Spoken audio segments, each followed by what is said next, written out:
standing position? No. Just a little bit more dynamic.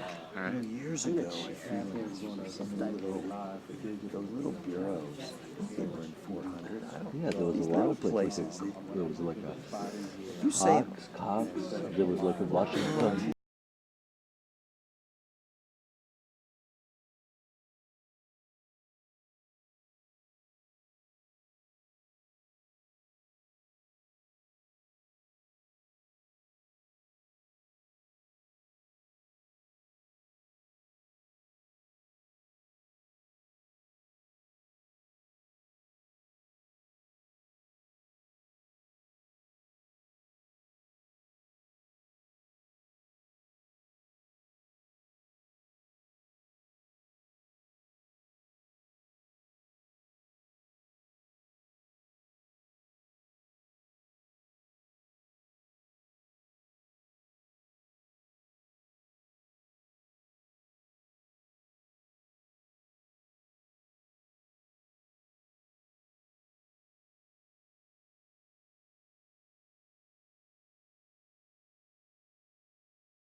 Well, good morning, everybody. Welcome back. Hope that you all had an interesting and useful break. I know that all of my colleagues and I enjoyed very much the chance to be at home talking particularly with our constituents about the issues that are facing them and the real frustration I think that we all heard in terms of what's not getting done because of the impeachment effort that's underway. I think one of the really important things to recognize about the impeachment effort is the extent to which the materials are being kept in secret, not just from the public, but kept in secret from other members. So we have had members go down and attempt to read the transcript, for example, that of Kurt Volker's testimony, and they were denied access. The Constitution of the United States does not say that the power of impeachment resides with Speaker Pelosi, doesn't say it resides with the Speaker of the House, doesn't say that it resides with the Chairman of the Intel Committee, it says it resides with the House of Representatives. And it is really a shameful miscarriage of their responsibilities and their duties for them to be conducting this exercise in which they will not even share information with members of Congress beyond the select few that they have identified. So we are going to continue to focus on that, talk about that, and I'm in just a minute going to introduce one of our colleagues who has a resolution that's focused very much on Chairman Schiff's just unconscionable behavior with respect to impeachment. At the same time, we're very focused on what's happening in Syria and Turkey. The situation in Syria today remains serious, remains grave. We will have a resolution that will be a bill that will be introducing today. Leader McCarthy, Whip Scalise, and I, and over 70 of our colleagues sanctioning Turkey. We've been working very closely with the Senate, working very closely across the aisle as well. But it's very important to recognize the impact, in particular, that the Turks now are in a situation where we risk the resurgence of ISIS, where the Turks have gone in and we see evidence of atrocities being committed, and where our allies, the Kurds, frankly, are facing what looks like a betrayal from the United States. That could have very negative consequences and impacts for us globally. So we're going to continue to work with the President. We'll be meeting with him this afternoon, but it is something we are very focused on from the perspective of the security of the nation with respect to ISIS, as well as the extent to which America's security globally depends upon our allies recognizing that we will stand with them, and the extent to which the United States has played since the end of World War II a very important and unique role in terms of guaranteeing freedom, peace, prosperity, and security around the globe. That is the right thing to do. We are the only ones who can do it. And if we step away from that role, if we go down the path that's been suggested by Senator Paul and others into isolationism, then others will fill that void. And we are going to face the possibility of living in a world where America is not setting the rules, but our adversaries, the Chinese, the Russians, the Iranians, are setting the rules. And that is not a world anybody wants to live in.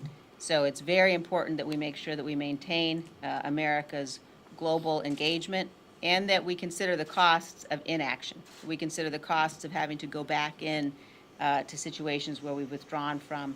We do not want to repeat the mistakes of the Obama era, which created the mess that we inherited. So with that, I will be turning things over now to Mr. Biggs to talk about his resolution.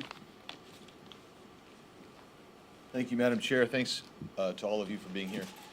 You know, in the history of this country, there's been 19 votes for impeachment. And every one of those votes that have produced articles of impeachment, or actually on articles of impeachment, began with a formal vote of the United States House of Representatives on an investigation on whether someone should be impeached. Most of those were federal judges. 3 of them were in presidential situations. And what happened is it was an open process. And in those initial in opening of that investigation, the rules were set. Determined what committee would be in charge, whether the Republicans or the minority, in this case the Republicans, would be allowed to call and subpoena witnesses, that counsel would be present on behalf of the president. Well, none of that happened in this case, and so we had some major problems because the Speaker has taken it upon herself to run an impeachment investigation outside the norm in violation of the House rules. There's nothing specifically on the rules except for this, where there's nothing specific. Our rules say precedent takes place. So she's outside the rules because she's outside the precedent. She delegated this to Mr. Adam Schiff, who for 2 years told us all about the evidence that was clear about Russian collusion, except for when the Mueller investigation came out, said there was no collusion, cooperation, or coordination. And what's happened since? He had the temerity to absolutely fabricate an alleged conversation, or he created this conversation. The conversation took place. We have a transcript of it. He had access to the transcript. He could have read the transcript, but instead he made whole cloth a fabrication of something that just absolutely was untrue. And that has been the basis of much of what we hear about with regard to the impeachment. So if I go home to my district, which I did, people ask me specifically about that few minutes that Mr. Schiff made up. So before we left, I knew this would be a problem, and with the leadership team behind me, I introduced a motion to censure Mr. Schiff. Now, in the intervening time, he's taken this to a Soviet-style inquiry. That is to say, everything's behind closed doors. There's absolutely no transparency. He's not letting this open up for anybody to see. My colleagues go down and ask for the to be allowed to read the copy of the Volcker testimony, the transcript of that testimony. They're denied that. Following this press conference, a group of my colleagues are going to go down, and we're going to ask for our opportunity to read the Volcker transcript. We would like to be sitting in there. I sit on the Judiciary Committee. we're excluded from participating. We aren't allowed into the room. You're not allowed into the room. That means the American public is not allowed into the room. So today, we're going to be pressing forward with my motion to censure Mr. Schiff, joined by the vast majority of Republicans in this conference, pushing, last count, nearly 150 members, and more coming up today to sign on. And we hope that we can get the message clear, make the message clear to Mr. Schiff and the Democrats that how this is happening is absolutely untenable, unacceptable, and unprecedented. It is not due process, and the American people and this president deserve due process. They deserve the transparency.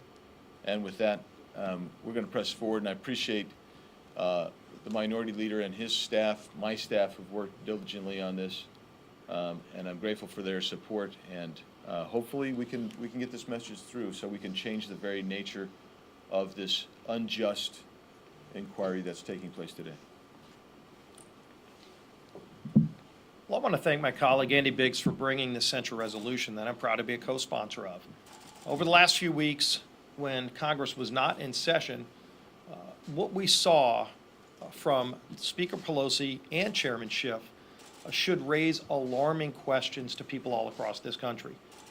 Why are they trying to impeach a president of the United States behind closed doors, in secret, where the public can't see it, the press can't see it, even now members of Congress that aren't on the committees of jurisdiction can't even go read the testimony? What is Chairman Schiff trying to hide from the American people? We have an election next year. In fact, we had an election in 2016. And I understand that there were some people that didn't support Donald Trump, but he won. He was duly elected by the American people. Some of them still haven't gotten over it and are trying to reverse the decision that was made by the people of this country.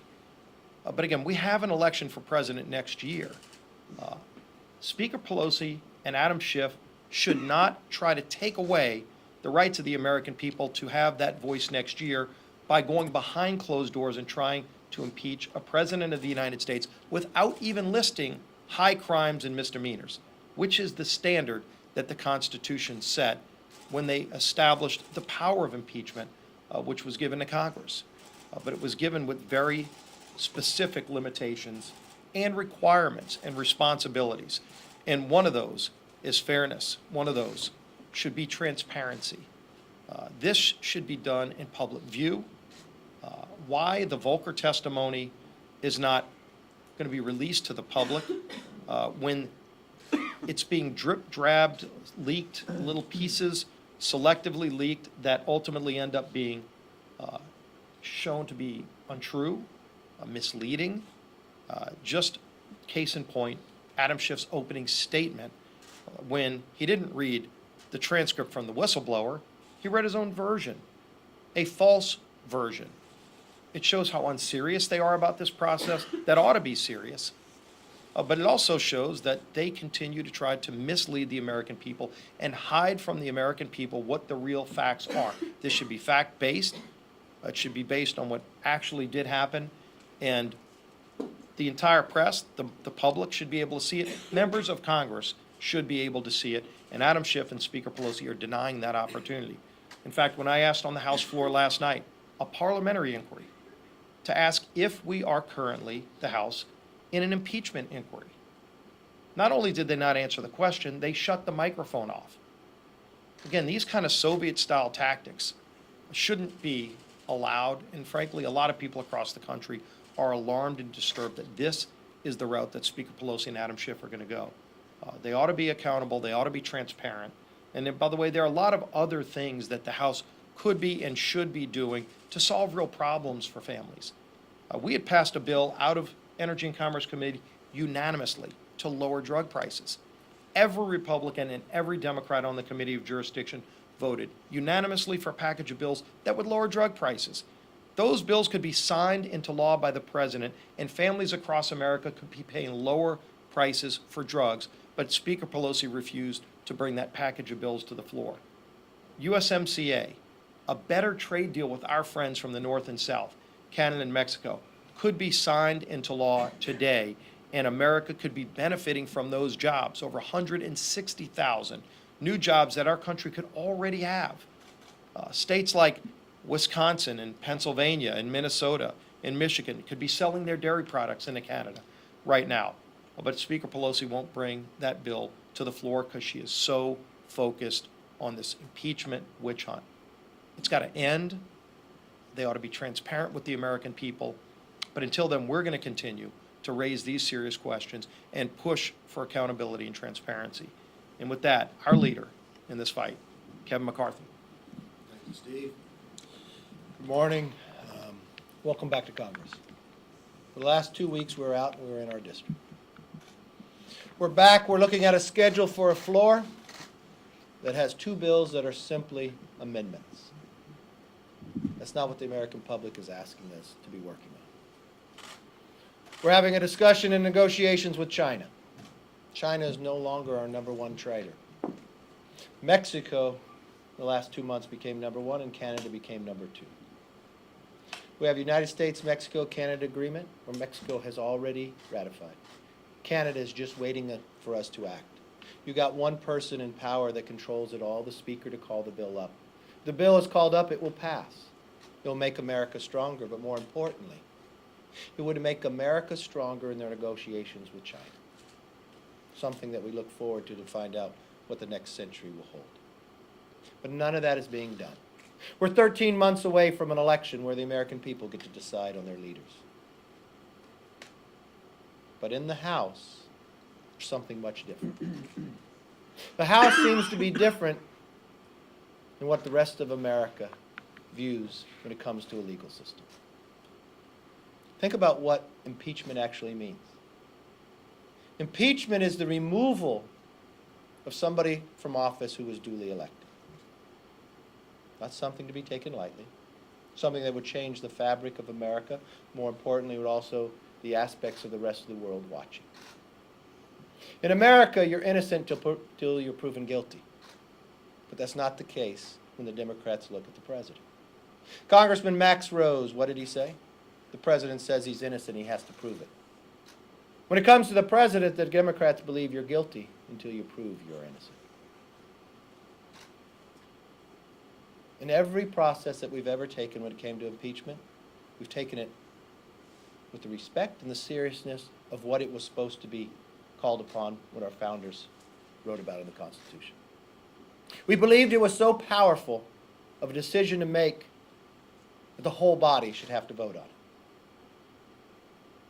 We believed it was so important that every American lends their voice for 2 years for a member of Congress to represent them, that they should have a say. That there should be a process that should be fair, because not only would America look at it, the world would look at it. Because America is more than a country, America is an idea. An idea so powerful that millions of people in Hong Kong will come out in the streets to crave for the right of freedom that America holds. But in this Congress today, it has a whole different playbook. No longer, as I said, are you innocent until proven guilty. No longer are chairs held to a standard of honesty. When you serve on the Intel Committee, it's a little different than any other committee in Congress. Why? Because you are privy to read and to know information the members of Congress do not. So when you speak from an Intel Committee perspective, members listen a little longer. Could you only imagine a chair of a committee who would look the American public in the eye and say, you have proof? Beyond circumstantial evidence, we have proof. America takes that serious. They took it so serious, we spent 2 years, millions of dollars, different agencies going to different countries with our greatest experts to find out that person lied. That person then looked in Americans' eyes again and said, there's a whistleblower. There's quid pro quo. The whistleblower is being withheld from even coming to committee. They asked, do you know who this whistleblower is? No, we do not. Now we find out from the American public that he lied one more time. Not only did he know who the whistleblower was, the staff met with him. The staff then sent him to the Inspector General. You know what the whistleblower did not say? That he had met with a congressional member staff. In the judicial system in America, that would make you a fact witness. Nowhere in American judicial system is a fact witness ever allowed to be the prosecutor, but only in this House they are. Could you imagine a chairman of the Intel Committee that has all this information, that told the American public and lied to them they did not know who the whistleblower was, who said there was quid pro quo to a whistleblower who didn't have firsthand knowledge, and then read from that podium as the American people watched what he had hoped to be in the call? He was so convincing that the Speaker of the House on national television with George Stephanopoulos said it was true.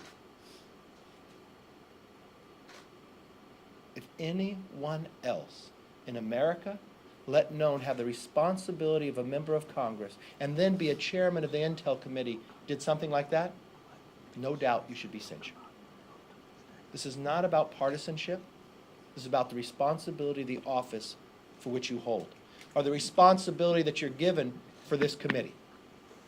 This committee is not selected by your conference. The Republicans are selected by me, and the Democrats are selected by the Speaker.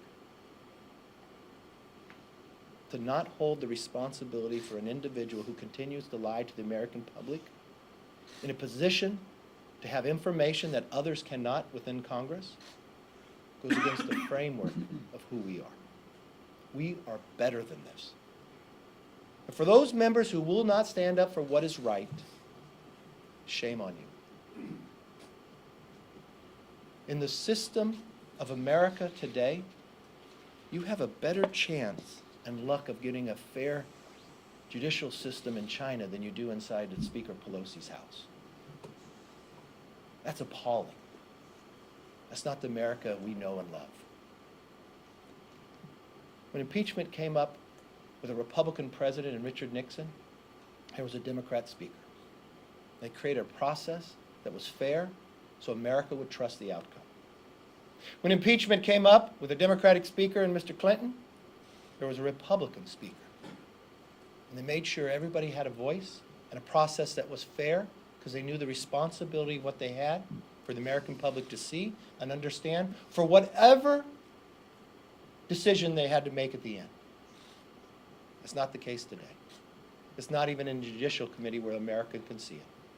It's behind closed doors with a chairman who has lied 3 times to the American public, looking them in the eye. And somehow we're supposed to trust what comes out of that?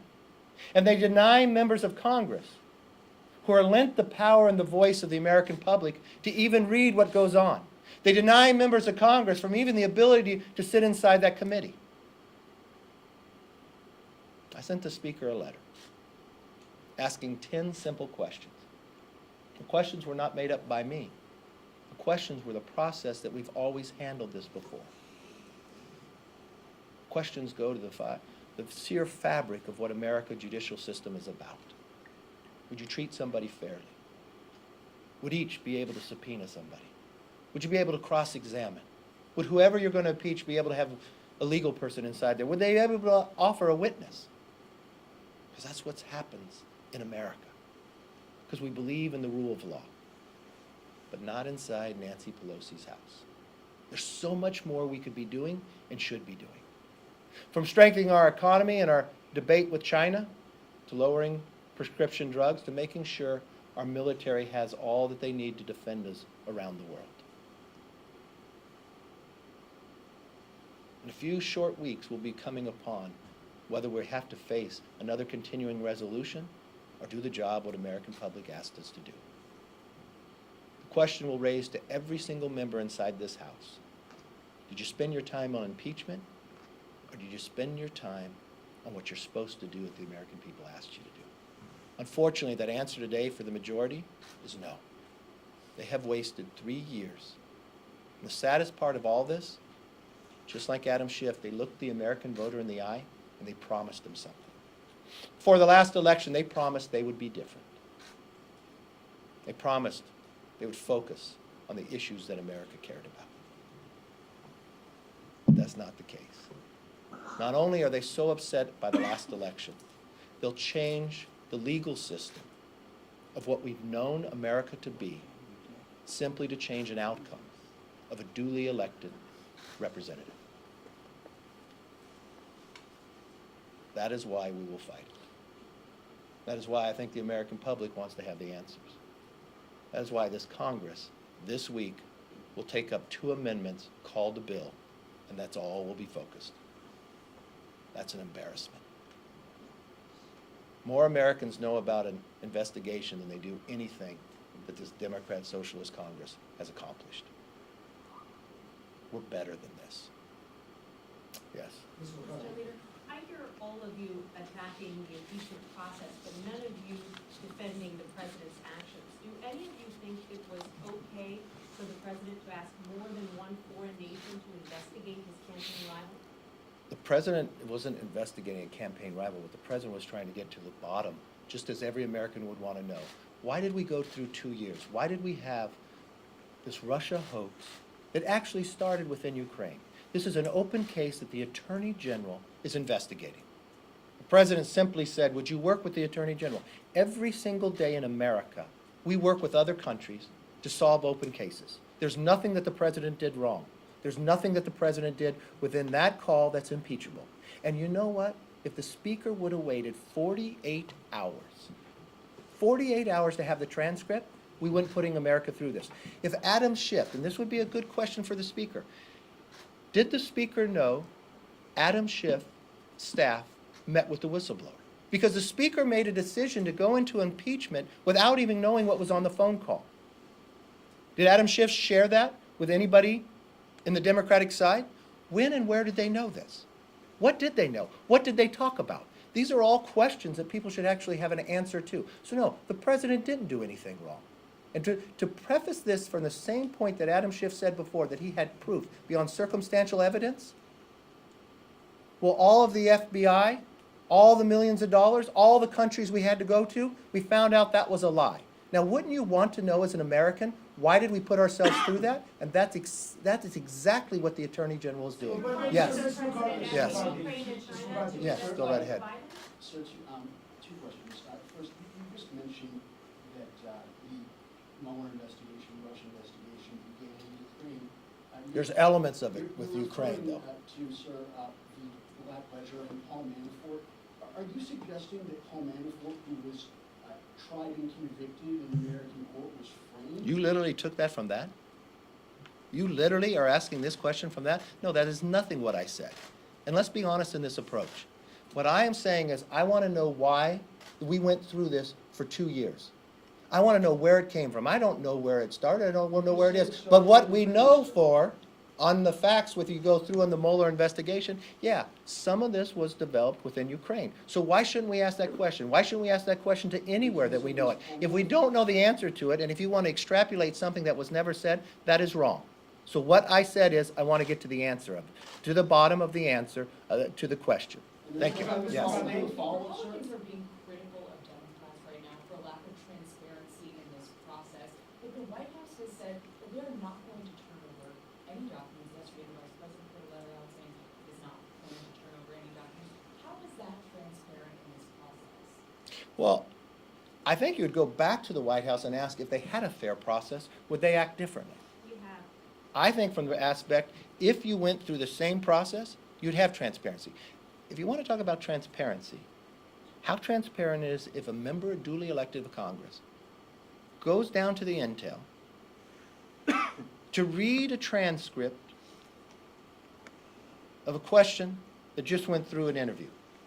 But the member of Congress is denied the right to even read it.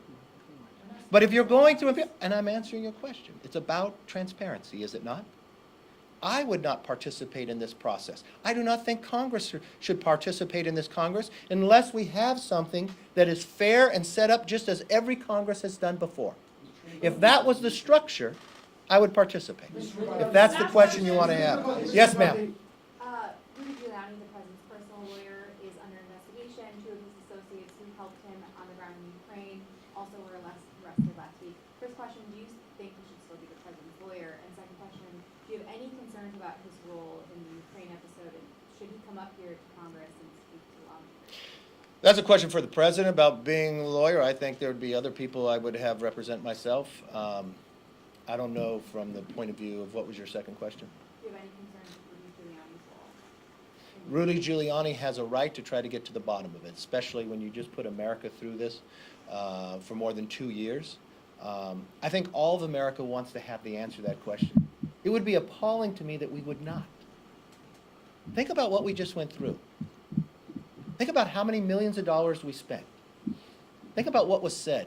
Why should any president, regardless of party, be held through this? Why should we as a nation be put through something that was such a lie?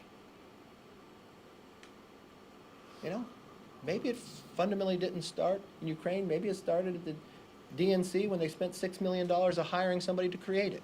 But the one thing I want to know, I want the answers to the question, because I don't want either party to be able to use something like that again. Thank you very much.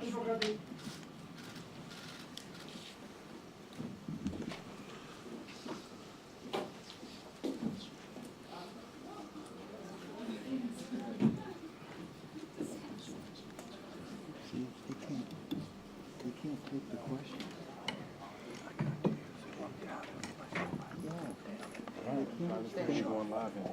I guess we are at 11. They can't stand the question. Like, lots of coffee. I don't know what I'm talking about, but talk about something. What a departure. What a departure from Oktoberfest. See ya, Phil. Yeah. Don't you want to just be back there? I just want to be somewhere else. That's all I want to just do. want to be at the fest, man. I just want to be somewhere else. Festival. Brad should have one. Who's calling me? I think Nick has one. Hello? Yeah. Hey, Mark. What's going on?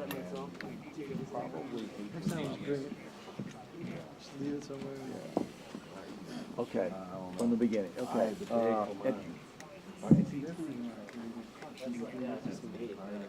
on a minute. Hold on, Mark.